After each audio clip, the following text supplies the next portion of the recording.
Now this is a rare coin right here. This is a Silver Eagle Sun and Moon. They only made 500 of these enhanced colorization coins here. I mean, I picked them up from Coins TV. These things are amazing. Look at the reverse design here with that color, that moon, and then you flip it over to the obverse and look at the sun.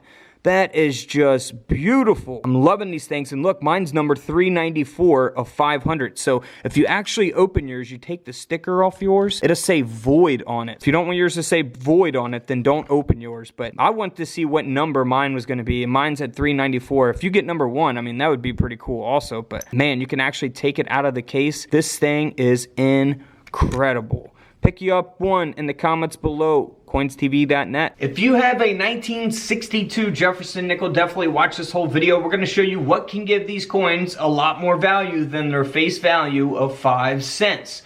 So first up is a pretty major type of mint error. You can see that the coin has been double struck.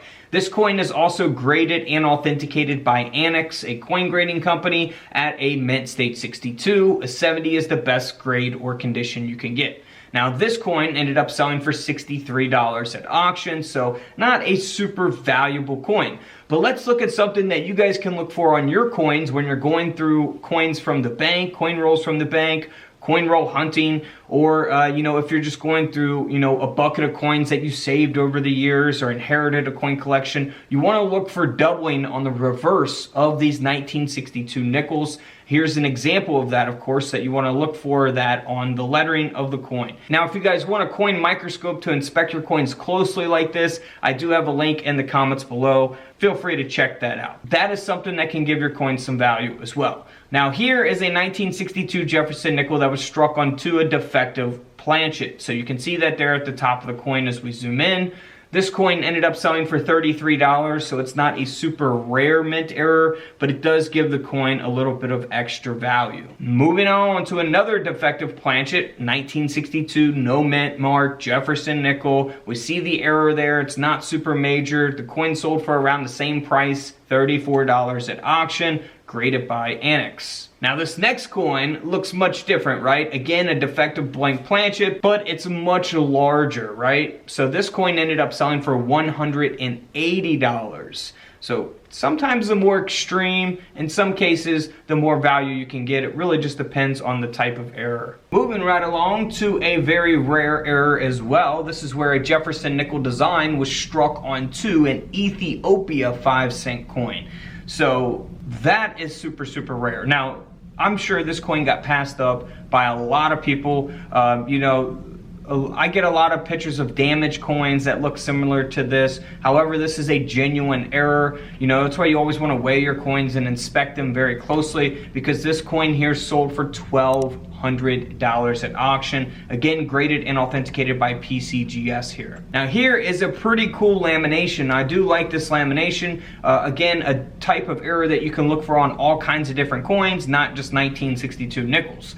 But this coin here sold for $45 at auction. It's not super rare, but some laminations can sell for hundreds of dollars, or in some cases even thousands. It depends on the coin, right? And this case, just a $45 coin graded at an AU 55.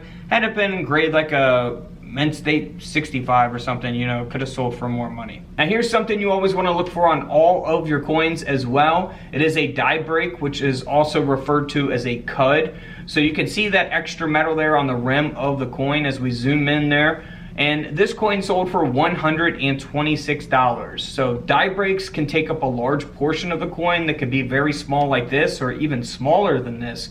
But typically the more larger they are, in most cases, the more money you can get for them. So $126 there. This next coin sold for $552 because we have a Jefferson nickel design that was actually struck onto a Roosevelt dime planchet. So you can see how the whole design's being cut off there. Over $550 for that coin.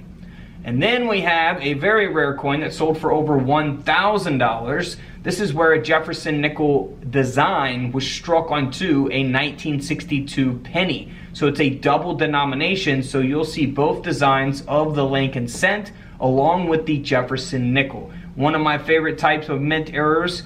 is a double denomination like this, and that's why this coin sold for $1,050. Now here's a very similar type of error, but the difference on this one and the last coin is the fact that we have a blank penny planchet that this nickel design was struck onto. Now the last coin, the penny had already been struck, so you see the penny design and the Jefferson nickel design. And in this case, you're only going to see the Jefferson nickel design because the penny design was never struck onto this penny planchet here. So this coin ended up selling for $360. Here is a ragged clipped planchet, the 1962 no mint mark Jefferson nickel here, graded by NGC, that sold for $84.